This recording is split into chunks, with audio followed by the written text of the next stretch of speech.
By the way, that song you heard, No More, I met Eddie Vedder, of Pearl Jam, and I had been on the Nader bus with him in 2000. I wasn't in 04. And I met him just by accident, a little over a year ago. I said, Eddie, I'm doing an anti-Iraq war documentary. He says, you want a song?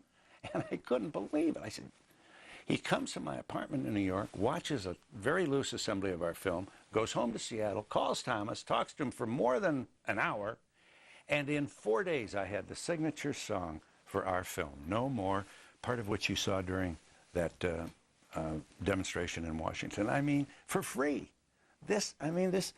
I've been so lucky, I tell you, Brian. And Tomas has been asked by Sire Records and Eddie Vedder to put together an album of anti-war songs. And it's out. It's a double album called Body of War. Tomas's pictures on the cover of the CD. Bruce Springsteen, John Lennon. I mean, the people, Eddie's No More is on the... So that's a lucky break, because I'm in the music world now. We've been in Billboard. Holy cow. And we're going to need every bit of this to make this fly. What's the DVD eventually going to sell for the general public? How much is a DVD? Is it, it may be $15. And do you have a website that you're set up around this? Bodyofwar.com. Bodyofwar.com. Let's make the case here that our film was produced by me and co-directed by Ellen Spiro and myself. The record comes out by way of Sire Records, and they are committing their profits to good causes and anti-war causes. The next clip uses a lot of our video, which you'll see, and it's about the White House Correspondents' Dinner, which we cover every year, plus all the other dinners in town. So let's watch and see how you do this.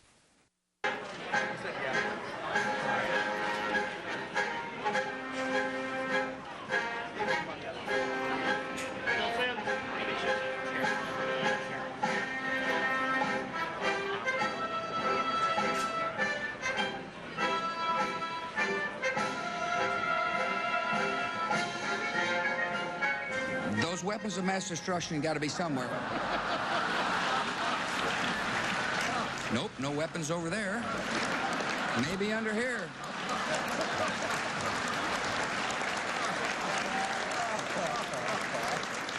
I said to him the other day, George, if you really want to end tyranny in the world, you're going to have to stay up later.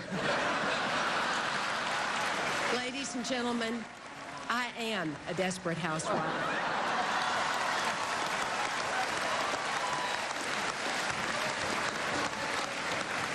They're so insulated. They don't want to know about people like Tomas. How you doing, buddy? And the 4 or 5% of the population that is actually sacrificing for this war. There are risks of action, but there are also risks of inaction. The risk of inaction is worse than the risk of action. Inaction is more costly than action. There will be no action that we could possibly take that's going to get the support of people who will always find an excuse for doing nothing when it takes courage to step forward. If the Iraqi regime is able to produce, buy, or steal Mr. Nichols, an amount of highly enriched uranium a little larger than a single softball, Mr. Reed of Nevada, it could have a nuclear weapon in less than a year. Mr. Roberts, the estimates are publicly that it could have a nuclear weapon in less than a year. A nuclear weapon would take no longer than a few months to produce. A matter of months. I plead with the American people, let your voice be heard. Mr. Rockefeller, aye. Mr. Santorum, aye. You need to be heard. You have a right to be heard. You have questions that should be asked and answered. Mr. Schumer, aye. Mr. Sessions, aye. Let the leadership of this Congress know that you don't want this resolution rammed through this Congress before the election. The life of your son may depend upon it. The life of your daughter may depend upon it. Get out there and let this leadership know Mr. Shelby. Aye. Mr. Smith of New Hampshire. Aye. Mr. Smith of Oregon. Aye. Ms. Snow. Aye. Mr. Spector. Let the hills and the mountains and the valleys reverberate with the sound of your voices. It's your country. Stand for it now. People out there, speak out. Man. You know, and, you know, he was, I think he's patronized, you know. Everybody respects him, but, you know, I don't think they see it, really. You know, there's a reason only Congress can declare war. You know, and Byrd makes this case, along with James Madison.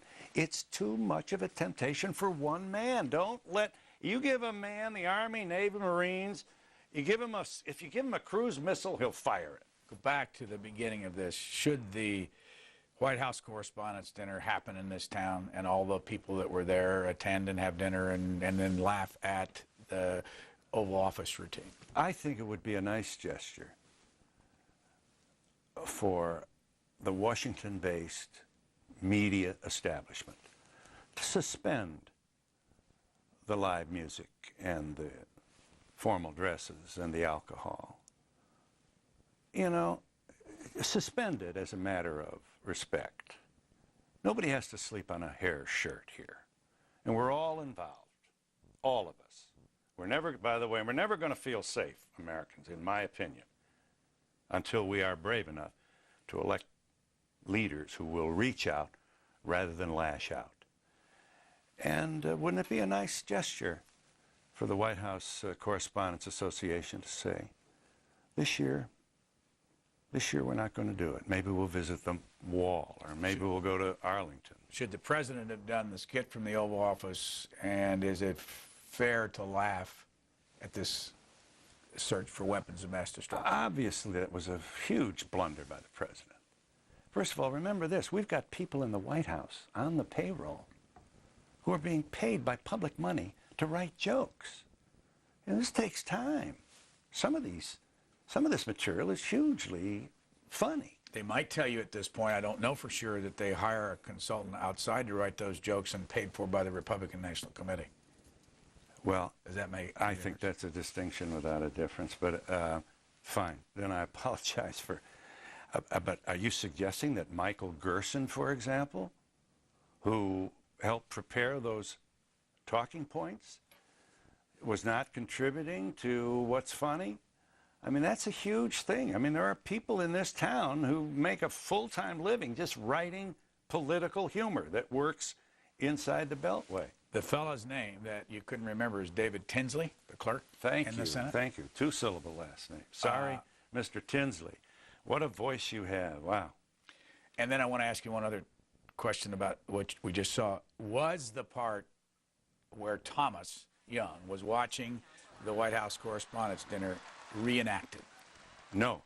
I flew to Kansas City for that, the night that you broadcast it.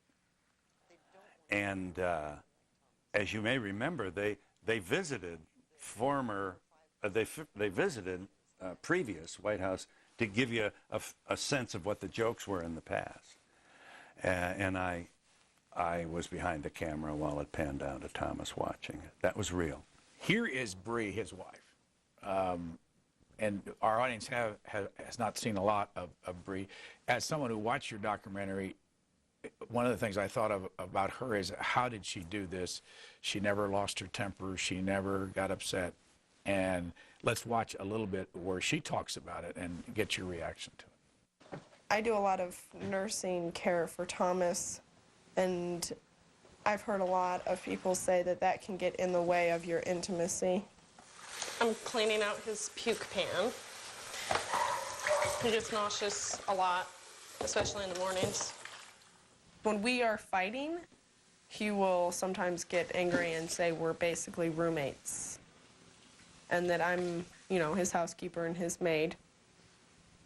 I could count on one hand, how many times we've had sex. And then obviously when you're spending a lot of time in bed and you can't easily get up and go get things, you have a lot of things at hand. You have your magazines and books and CDs, but he puts everything right down the middle of the bed. and physically builds a wall between us.